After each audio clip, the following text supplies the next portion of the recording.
When school superintendent Paul Vallas arrived in New Orleans 3 years ago, he faced a tough challenge: how to educate students who are way behind academically or who have gotten in trouble with the law. This school, Booker T. Washington, was designed for teenagers who are performing at an elementary school level. Although 3/4 of students in Vallas's district are at least one grade level behind, here the problem is extreme. I've got 16-year-old 7th graders and 17-year-old 8th graders and 18-year-old 9th graders who are reading at the 3rd or 4th grade reading level. Those are tremendous challenges.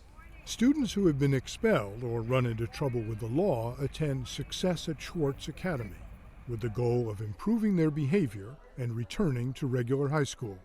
We have students who have violated the zero tolerance policy, who pose a physical danger to other students, kids who are too violent and too disruptive to be kept in the traditional school environment. You're taking a quiz. Bring me your quiz. No, bring me your quiz. From day one, discipline at both schools became the main concern. Mera Bercy was assistant principal at Booker T. Washington. Our students, they are frustrated. They are emotionally frustrated. They are academically frustrated.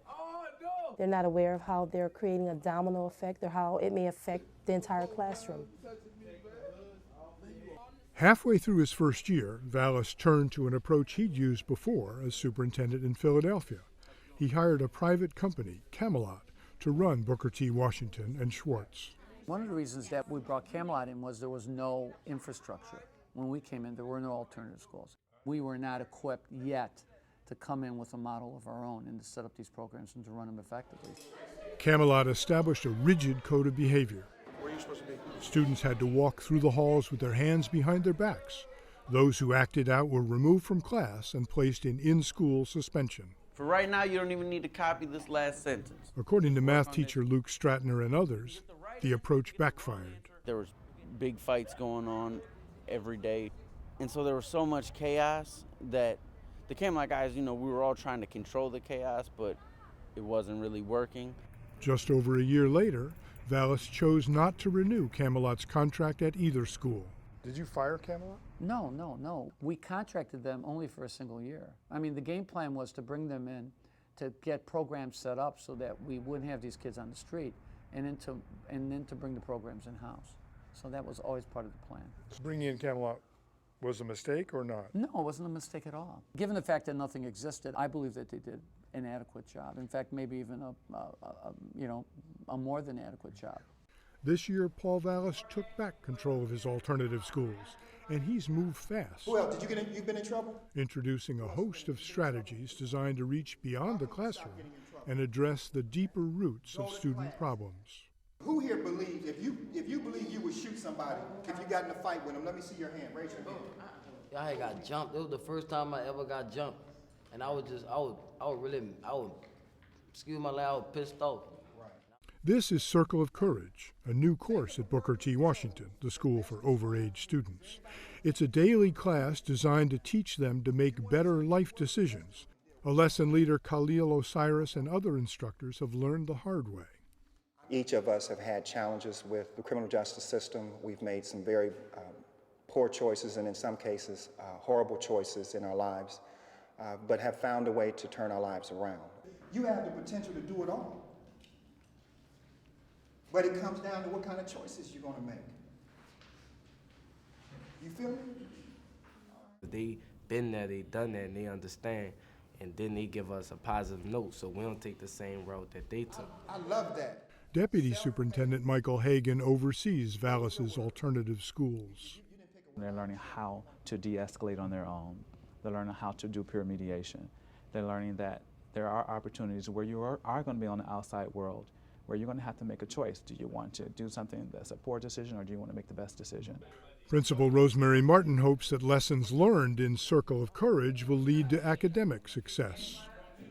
A lot of them put up walls, and we've had to chisel away at those walls so that we can get into their minds, so that they have a mindset of wanting to be taught, wanting to achieve, wanting to learn, even though they may be 3 and 4 grades below or behind their age level. To earn the students' trust, Principal Martin says the school has to take responsibility for past mistakes. Many students are victims of a system that promoted them year after year in spite of their poor performance. Those kids said, hey, how come they didn't teach me to read? What do you say? I tell the students who have those issues that, yeah, there are people who did not teach you how to read. Somewhere along the road, someone dropped the ball. So it's not their fault. It's not their fault. That's the first step, is acknowledgement. Last year, just 13% of 8th graders passed the state test required to move on to high school. This year, with the help of after-school programs and Saturday classes, Principal Martin hopes she'll reach 60%. It's an all-out effort to have our kids achieve the mastery that they need to achieve. At Schwartz Academy, the high school for students who've been expelled, discipline is still tight, but classes have changed. Talk to me. In this journalism class, students are encouraged to develop and present a point of view. This is a reflection of you. Schwartz now has a monthly newspaper, a first for the school. You guys write well and people tend to follow what you all say. Today's discussion concerns coverage of the earthquake in Haiti. We should do a compare and contrast about the time that it took for them to give the people food and to save them and stuff like that, to the time that it took for them to get to New Orleans and save us and help us. I think for the first time, they're recognizing that they have a voice. Somebody is asking them what do they believe, and they get to say it. Okay, all right. In an effort to develop skills that can lead to jobs, some Schwartz students are now participating in a dual enrollment program at Louisiana Technical College. 1, 2. Courses include nursing and carpentry. I like taking young people out of the traditional high school environment and putting them in an environment where they are surrounded with individuals who are focused on their careers. That's what we're going to do, young man, all right?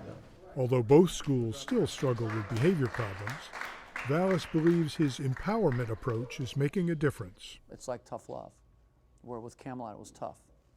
Tough love versus tough. Versus tough. State test results come back in May. Vallas will be watching for those scores and other indicators as well. We'll measure success by whether or not their behavior improves, by whether or not they become focused, by whether or not they begin to act responsibly. We'll be able to tell whether or not they're having a positive impact.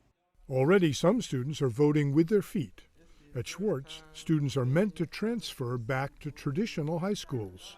Some are choosing to stay.